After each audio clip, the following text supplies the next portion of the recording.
If your data isn't connected, your dealership isn't operating at full speed. Curator brings all your dealership data together to drive better leads, better conversations, and better results. Visit goobagoo.com/curator to learn more. Welcome to Daily Drive for Thursday, February 5th, 2026. I'm Kellen Walker in Las Vegas. Today on the show, the UAW reaches a tentative deal with Volkswagen in Chattanooga. VW of America aims for a 10% sales increase amid tensions with dealers, and Mercedes targets 325,000 retail sales this year. Plus, an in-depth look at the rise of AI avatars in dealerships, with insights from dealers who are using them successfully and skeptics who say there's some real risk. You may actually have a negative effect because consumers may have a very negative intuition for whatever reason against whatever they're seeing, be it a video follow-up or whatever it might be. Let's run through all the news you need to know to keep up in the auto industry. The UAW has a tentative deal with Volkswagen for the Chattanooga plant nearly 2 years after workers voted to join the union. If it's ratified, it'll be the plant's first union contract and a major win for the UAW's Southern organizing campaign. The deal includes a 20% wage increase, lower healthcare costs, a $6,550 signing bonus, and annual bonuses of $2,550. UAW President Shawn Fain announced the deal Wednesday in a Facebook live stream. This is a historic moment, not only for these members, but for our union as a whole and the entire working class. VW builds the Atlas and ID4 in Chattanooga. Workers will vote on the contract in the coming days. We'll have more on the story in a minute with our own Jack Walsworth. Meanwhile, Volkswagen of America is aiming for a 10% U.S. sales increase this year after a tough 2025. But getting there means moving past some serious dealer tension. Fred Emick IV is managing partner of Emick Automotive in Denver and chairman of VW's National Dealer Advisory Council. He says the brand's Make meeting here in Las Vegas this week went better than Monday night's dealer summit. It went better than the dealer summit the other night. I think the dealers were able to air some of their frustrations primarily about Scout on Monday night. That February 2nd meeting was dominated by a tense Q&A over Scout Motors' direct-to-consumer retail plans. And Mercedes-Benz is targeting 325,000 retail sales this year. That would be a 7% jump. It's part of a push to hit 400,000 annual sales by decade's end. CEO Adam Chamberlain told dealers here at the NADA show that the brand is focused on organic growth through tactical marketing and simplified operations. To try and decomplexify the business, make our programs simpler, make our margin structure simpler, and listen to the leaders and build trust. Chamberlain was speaking at the J.D. Power Auto Forum ahead of this week's NADA show here in Las Vegas. The strategy includes aggressive product launches and price cuts to better compete with BMW. And those are today's headlines. You can find more details on all those stories at autonews.com. Joining me now to talk more about that Volkswagen UAW deal is our own Jack Walsworth, who's covering the story. Jack, welcome back to Daily Drive. Hi, Kel. Great to be here and great to be here in person. So we're here at NADA, Jack. A lot's going on. Outside of NADA, a tentative deal agreement seemed to come out of nowhere after months of silence on these negotiations with the UAW and Volkswagen Group in Chattanooga. Do we know what changed that finally got both sides to the table? So not yet. I haven't had a chance to talk with the folks at the UAW or Volkswagen about this, but like you said, it did really come out of nowhere. I think we kind of expected something to happen at some point. This timeline goes back quite a ways. The workers first voted to join the UAW back in April of 24, so almost 2 years ago. Talks officially started in September of that year, and then things progressed. Volkswagen submitted their last best final offer in September of 25. UAW submitted a counteroffer in October, and then in late October, workers voted to authorize a strike if necessary. And we really hadn't heard much updates since. So I think maybe timing played a role. Maybe both sides just saw this as an opportunity to, reach an agreement, move on, things like that. But we'll see. The Volkswagen does build the Atlas crossover in Chattanooga. That's one of their best sellers. That vehicle's being redesigned this year. It's supposed to launch this year. So maybe the launch of that redesign played a role too in terms of timing, but we just don't know yet, but to be determined. But hopefully we'll be finding that out soon. So. And this is a major milestone for the UAW's Southern organizing push. What does this deal tell us about the union's strategy going forward? Yeah, I think we'll probably maybe see the UAW try to use this as some momentum. We really, when they first announced this, strategy to really go look to unionize plants in the American South, they had success with Volkswagen with that vote, but they had a vote at the Mercedes plant in Alabama that didn't go through, and really that strategy hasn't really gone anywhere since. So I would think this is great. This is a very easy way for UAW to show people at other plants, hey, it is possible. Look at the Volkswagen workers just got in this tentative agreement. So again, to be determined, but I would definitely expect the UAW to kind of use this as a big one for them going forward. Perfect. Jack Walsworth, thank you so much for joining me. Anytime, Kel. Thanks. Coming up, dealerships are testing AI avatars as virtual sales assistants. We'll hear from retailers and experts with a wide array of opinions about it. That's next on Daily Drive. If you're an automotive supplier and you know your team is building the next big thing, prove it on the industry's biggest innovation stage.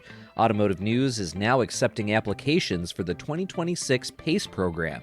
PACE Awards recognize traditional and non-traditional suppliers worldwide for new product, process, and business model innovation, and entries must be innovations already commercialized through a sale to an automaker. Still pre-commercial but past the pilot stage? PACE Pilot recognizes post-pilot, pre-commercial innovations across automotive and future mobility, products, software, IT systems, and processes with the potential to revolutionize an automaker's business. All submissions are reviewed by an independent panel of judges, and MEMA is the exclusive lead sponsor. Ready to be recognized? Apply by February 9th at autonews.com. Your dealership is sitting on mountains of customer data. But when that data is messy and spread across different systems, it's almost impossible to actually use.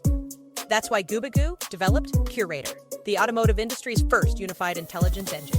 Curator pulls customer data from everywhere, your CRM, DMS, website, even your marketing tools. It cleans it, connects it, and pushes it back into your systems. The result is a complete real-time record of every customer. Let's get to know Alan Telleriato. For nearly 50 years, they've built their business on one simple idea. Take care of the customers, and they'll keep coming back. But even with decades of loyalty and data, things were getting messy. BDC manager Seth Stanage puts it best. Customers would reference visits from years ago, but the team could only see the most recent record. Finding the full story meant digging through duplicates across multiple systems. That all changed with Curator. Seth says their marketing data is the best it's ever been thanks to Curator, enabling Alan Tillery to target buyers at just the right moment and making sure they're the first and last dealership those shoppers connect with. The results speak for themselves. Curator collected more than 20,000 data points a week and generated leads that boast a nearly 30% closing rate. Want to see what Curator can do for your dealership? Visit gubagoo.com/curator to learn more.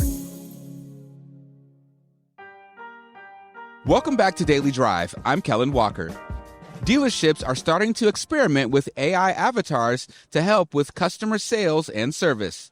These virtual assistants can quickly respond to customer inquiries with personalized video messages about vehicles.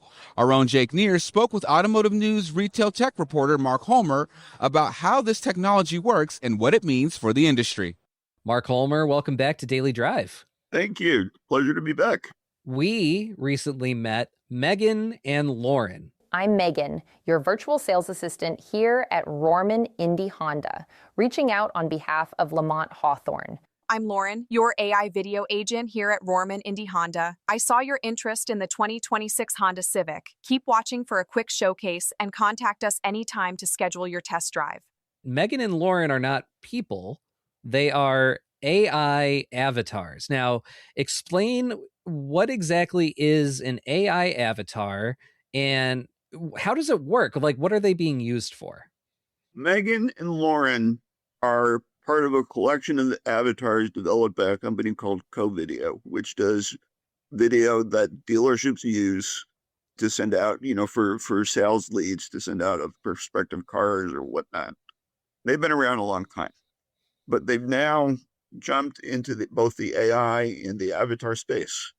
Now, an avatar, there's one version in cinema. There's the Avatar movies that James Cameron's doing. and they are online or different versions of you. They basically take the place of you in a different technical realm.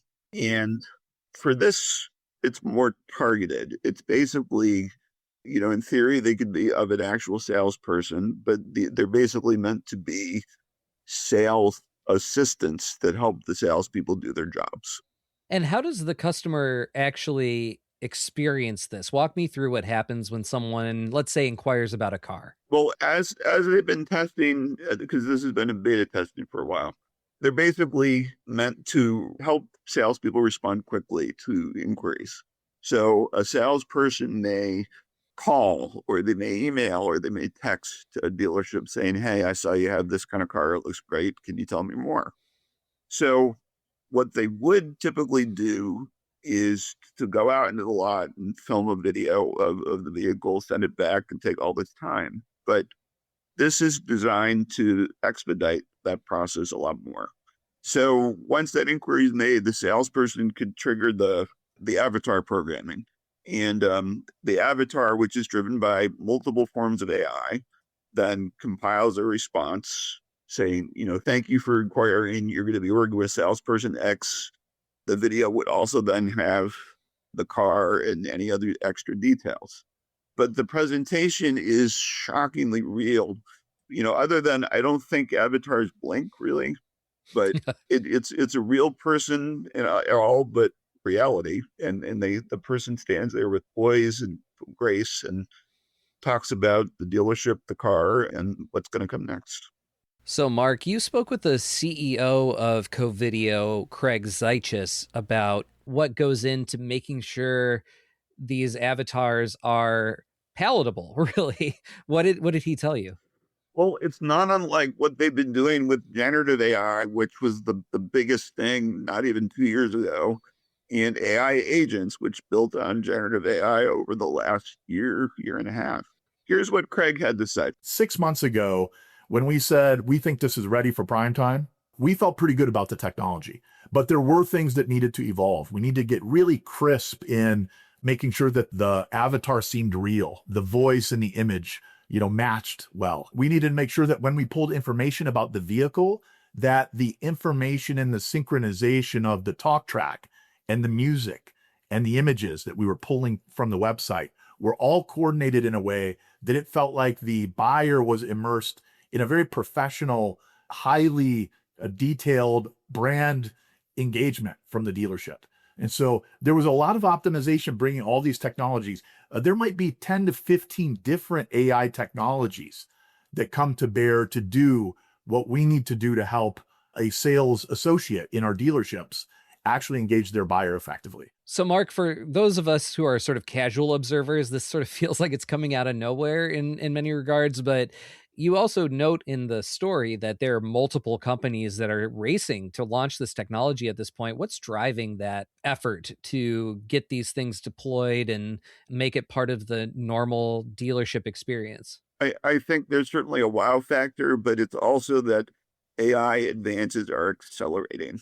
And I mean, not even a year ago, Cox Automotive was testing avatar technology in-house, and they're continuing to do that. But for now, just focusing on AI agents externally with customers. But Spine is another company that plans to debut its avatar customer dealership technology at NADA. So that's another company that's out there. There's one called P3 Labs, and they're developing for generic customizable digital worker avatars for marketing. They're in advanced discussions, a spokesperson said, with several auto dealerships. So that's another one. And there are probably others and that are going to be quietly there at NADA to show what they have. So the novelty of it is going to probably drive some of the momentum in the short term, but the performance will in the long term. Let's go back to Megan and Lauren. You spoke with Jeremy Nowling at Rorman, which is this dealership in Indianapolis that's beta testing Lauren and Megan both. What did Jeremy tell you about why they wanted to do this and what they were hoping to get out of it? They're hoping to boost efficiency because customers, once they inquire, it's not necessarily the easiest thing in the world to get them to buy right away. So you want to keep them engaged continually. And if a customer inquires and a salesperson has to go and take time to get the image of the vehicle and all the other details, then that's time wasted. And to have an avatar, an AI-driven avatar at that a salesperson can just load and instruct and have them send in a matter of minutes, that saves a lot of time. It keeps the customer engaged, and then there's the wow factor that keeps them more engaged. And Jeremy said that the response to this has actually been pretty positive, right? That even though customers knew that this was AI, they were okay with it. Let's hear what Jeremy had to say. Yeah, a couple of them was pretty cool because they acknowledged to the salesperson that AI video you sent me was very cool, it was very informative, and it actually did the walk around. Yes, customers have been quite positive, and I think part of that probably stems from the content, because you can have a wow factor, but if you don't have anything to back it up, then it's like, what is this pointless exercise? All right. Well, those are sort of the most positive responses, and that's from a dealer himself. So that means a lot, but there is skepticism here. You talked with Steve Greenfield from Automotive Ventures. What's his concern when it comes to these things? Well, he's very much a tech forward guy, but as he pointed out in the story, technology that advanced can be unsettling when you're trying to talk to someone and buy something. It's very much like human. It's gone so far ahead, aside from probably the blinking issue with some of these avatar technologies. It's close to being human, but it's not quite. So there's something, that kind of thing could be unsettling to some people. Here's more from Steve on that issue. Unless you really nail it, consumers are very cautious and have usually a pretty visceral negative reaction to an avatar that it professes to be human, but there's something that isn't quite right, whether it's lighting or a facial tick or whatever it might be. And I think this is the risk that we have, whether this is going to be representing dealers or automakers or whatever.